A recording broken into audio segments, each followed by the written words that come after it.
Aloha and welcome back to the Kupuna Connections television series. I am Cullen Hayashida with the St. Francis Healthcare System of Hawaii, and today we are talking about active aging.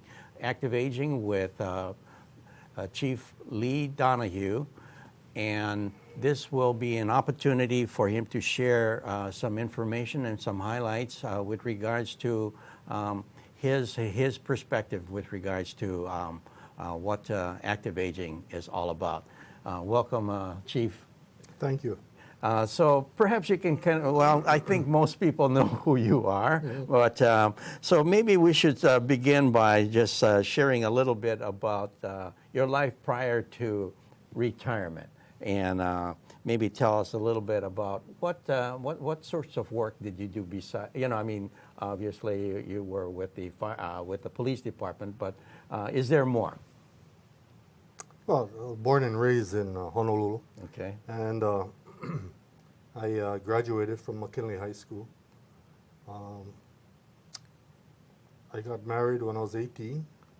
My wife, Lucille. And she's 1 year older than me. She's also a McKinley grad. So we went to school together.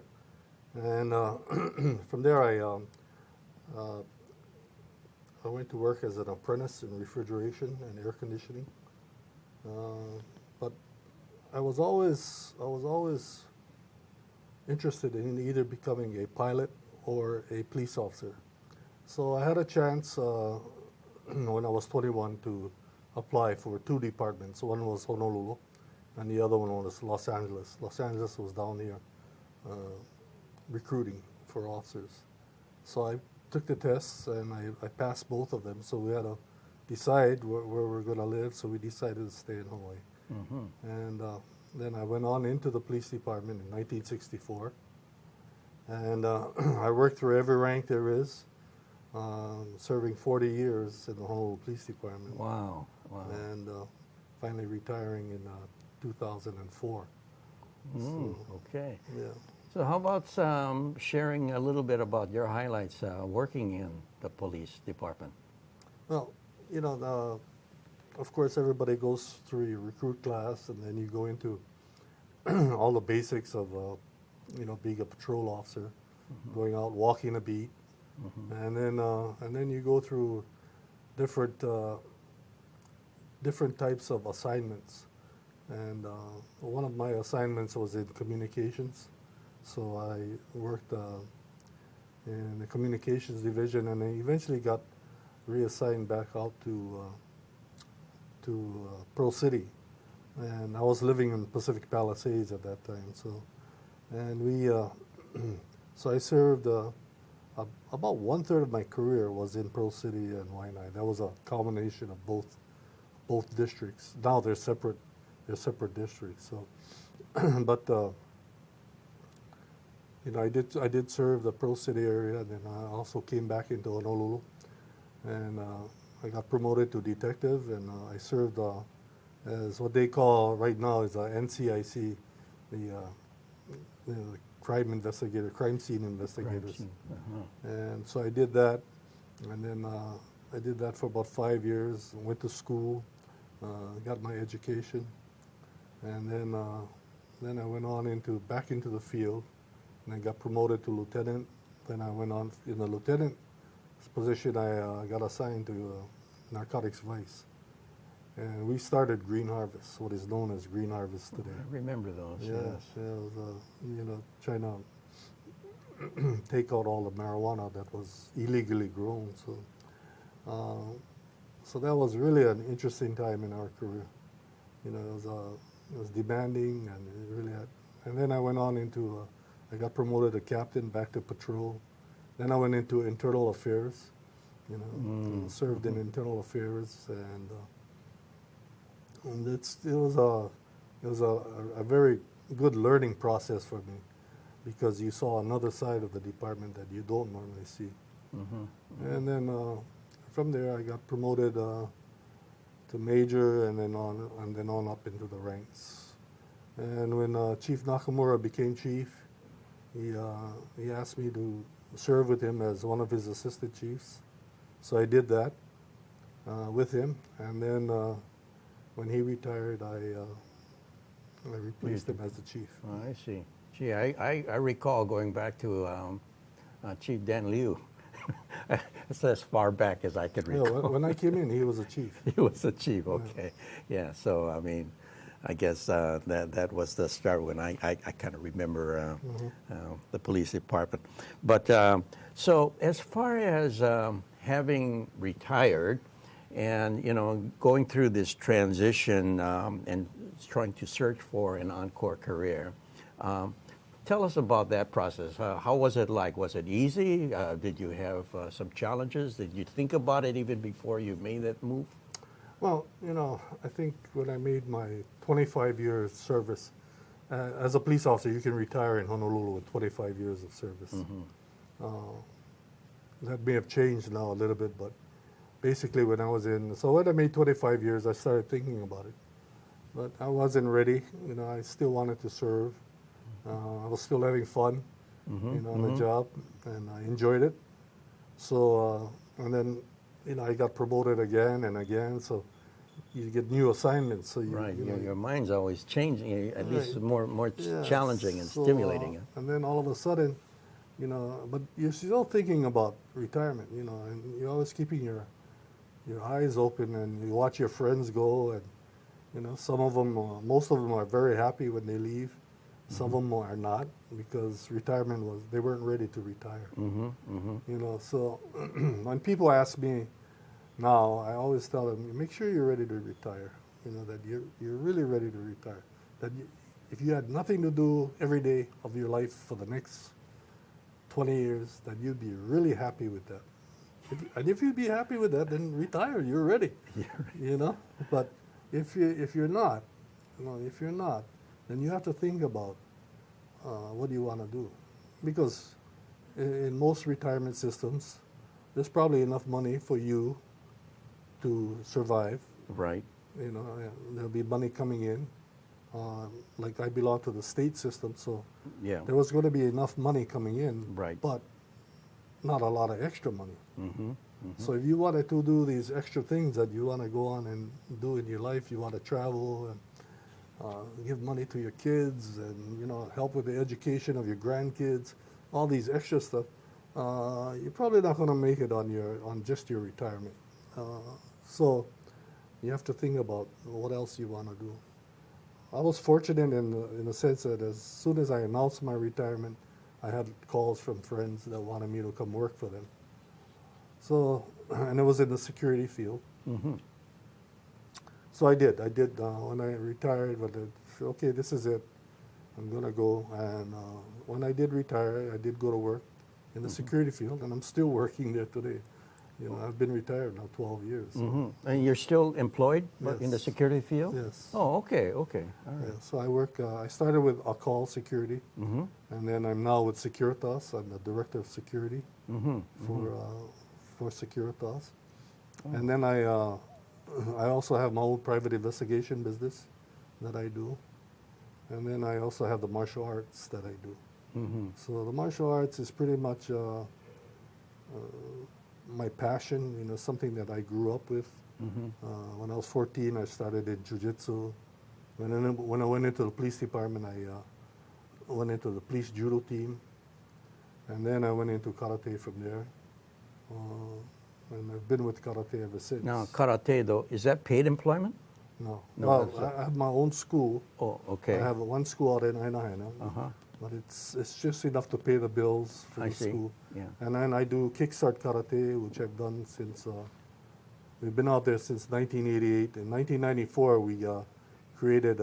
Chief Nakamura sent me to Japan to study the Koban system. But while I was there, I learned that every police officer in Japan, to be a police officer, you have to have your Shodan first degree black belt in either Kendo or Judo when you graduate from school, from the academy. Yeah, if you don't have that, you don't graduate. Yeah, but because of that, what I saw there, I know that whenever we visited the different stations in Japan, they would always take me to the dojos because they knew of my interest in the martial arts, and they would demonstrate. And then I also learned that they invite the kids in to the dojos where they can build a camaraderie with the youngsters in the neighborhood, but also in exchange they would have character building for the youngsters. So it was a nice trade. So Yeah. when I came back, I asked Chief Nakamura if he would like to start that. He said yes. So I had Amy Abe, who was just retiring from Waipoa High School, and she founded Kickstart Karate with me, and it's still going today. She's passed on, unfortunately, but it still goes today. And we've had over 1,000 students go through that. Wow. But it's been a big part of my life, Yeah. along with the foundation. We started the foundation because I used to.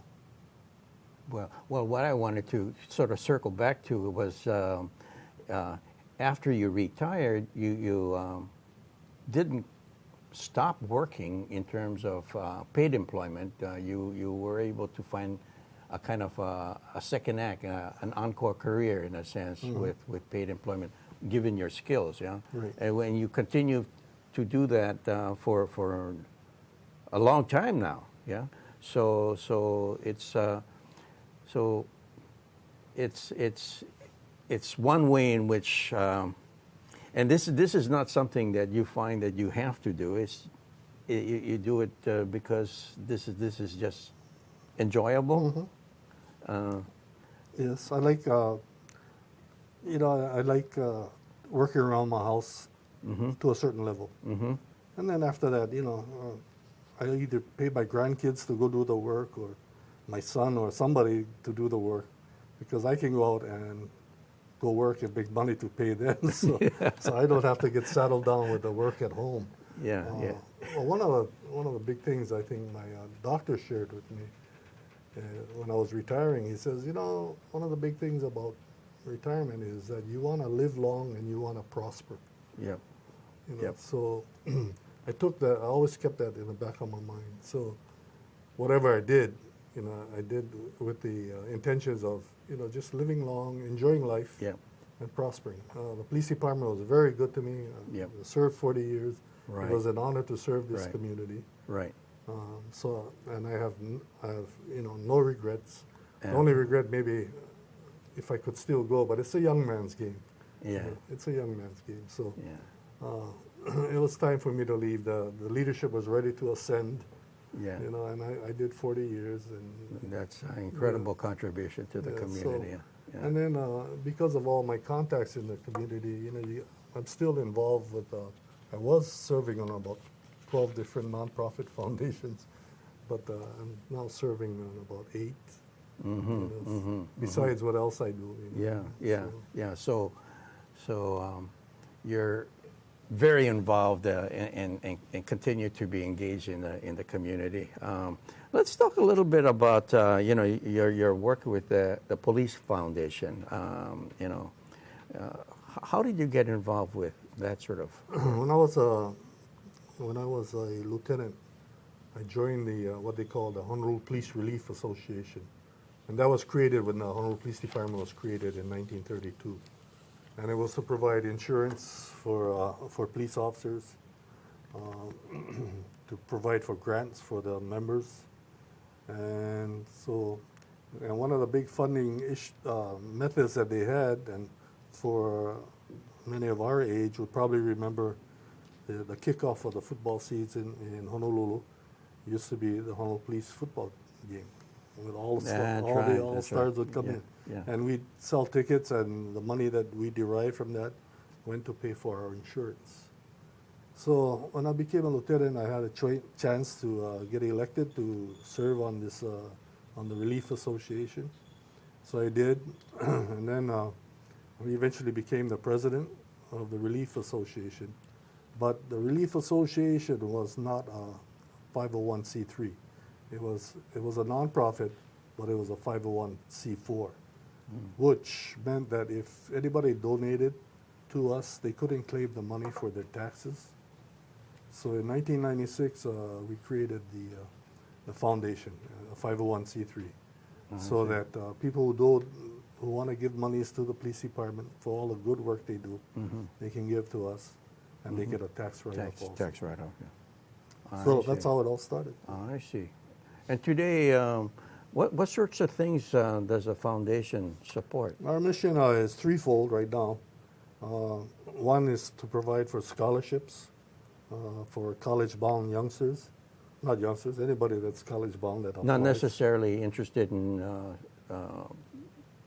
Please don't. police work or anything like No. that. Not Yeah, necessarily. it's just anybody that's going to go on to college. Mm-hmm. And, we've been at this for 9 years now. We've raised over $1 million. And with that money, we've given about $175,000 for scholarships. About 107 scholarships have gone out so far. We give that annually. And we also give to the police department. We give them money to buy equipment that they couldn't get through the budget process. Mm-hmm. So, and basically it's been about $225,000 that we've given them. And they've bought equipment, mostly tasers, electronic stun guns for the officers on the field. Mm-hmm. And then we had one more is we're involved with another nonprofit who helps people in case they fall. Mm-hmm. In case they fall, we provide for the medical alert devices. Right, right. And that organization goes ahead and finds the candidates that will wear the medical alert device in Right. case they fall and they need help, they can't get up. Right. Okay. Now, let's pivot a little bit and talk about Lee Danahue in terms of, when we talk about active aging, we're talking about like physical fitness and financially, as far as with the state retirement system, you're fine. But in terms of physical fitness, how do you fare along that line? Share some stories with us. Every morning, Monday through Saturday, Yes. at 8:30 in the morning, I go to the fitness center out in where I live, Okay. and I meet my friends. There's about 5 of us, and we work out every day for an hour and a half. Wow. It's all weightlifting, and it's all cardio too, because it's supersets that we do, so that you just go and I do that for 6 days a week. Wow. And then it's good. We have a good camaraderie with the friends that we with the work team, out with. yeah. And then 4 nights a week, I go ahead and teach karate. Mm-hmm. 2 in Ainahaina. I have my own dojo out there at the Church of the Holy Nativity. Mm-hmm. And then I also have Kickstart Karate, which is out at the Police Academy. And that's on Tuesdays and Thursdays. So, out there we've had more than 1,000 students go through. Mm-hmm. And everything is free. They don't pay a thing. They don't pay a dime. Wow. So this is not just physical fitness or physical exercise. Oh, of course, you're doing it at that time, but Right. you're also helping the next generation. Right. Yeah. Yes. So providing something for our next generation, our kids. Yeah. So, and you talk about karate not just as physical fitness, but also building character too. Building character. That's I think the most important thing that you can learn in the martial arts. In what sense? Well, your character building. It's all going to come back down to Bushido is the way of karate or Budo, Mm-hmm. And if you really understand that, and you, as an instructor, I have an obligation to make sure my students understand that, and that so that they can live a good life. And the way of the warrior is there was a time of peace in Japan, and the samurai they were out of jobs, so they had to create this code of conduct. And that's what they did. They created this code of conduct to live by, which we now know as Bushido. Mm-hmm. So I think if every child can learn, if you send your child or your grandchildren to a martial arts school, they should go to a school that you have to ensure that they're going to develop their character along the lines of Bushido. So when you talk about character along the lines of Bushido, what sorts of character building are we talking about? What sort of values? We're building all three. you're mentally, you're spiritually, and you're physically. So the mental things are to do with we have 16 bylaws that they have to memorize and try and live by those bylaws. Very simple. They come from Confucianism. One simple one is, and they come up and they recite them at the end of class. And one simple one is never use any profane language. That's just one of 16. Some are very simple like that, and some can be very complex. But we want them to be able to recite that and live by those bylaws. I see. Okay. Now, as far as so this is all this with regards to physical fitness in the mornings, 6 days a week, your karate workout, and your giving to the community. What drives Lee Danahue? I mean, what's your passion? I mean, you've got, we all have. We can't live forever, of course, and we've got. We eventually will pass, but within the time that we have, what is it that drives you? It's going back to those same words: live long and prosper. And I had another one that goes with it, and be happy. And if you're happy in what you're doing, then that'll help you live long. Yeah, that's a good point. I remember my father. He told me, Cullen, there's two things I got to share with you. One is always say thank you. No matter how high or how low the person, you say thank you. Right. Okay. Second one, make people happy. And so to do that, you got to pick up some empathy too, in terms of where they're coming from, Sure. right? So those are two things that he kind of always shared with me. But with regards to live long and prosper, one that I often hear too in gerontology, the study of aging, is to live long and die short. Implying that perhaps to live long means that we have to remain active and engaged and independent, right? And all the physical fitness, the financial fitness, the social fitness, and civic fitness is all part of that, right? The dying short gives us an opportunity, perhaps, of not having to live in a long-term care facility and linger and linger and linger, for forever, at great cost, and to everybody else, basically, and without too much quality, Right. So the other part is live live long and die short, in a sense, Yeah, I had to give care to my mom because she suffered a stroke. And so we took care of her at home as long as we could. Yes, yes. And then finally she had to go into a home. She had 3 strokes. So I understand what you're saying. It's I just pray that when it's my time, I go to sleep. And we go to sleep. And that's it. That's it. Yeah. You don't get But and look back, and you can see all the good that you've done, to help other people's lives, just to get started, And going back to the medical alert devices, my sister,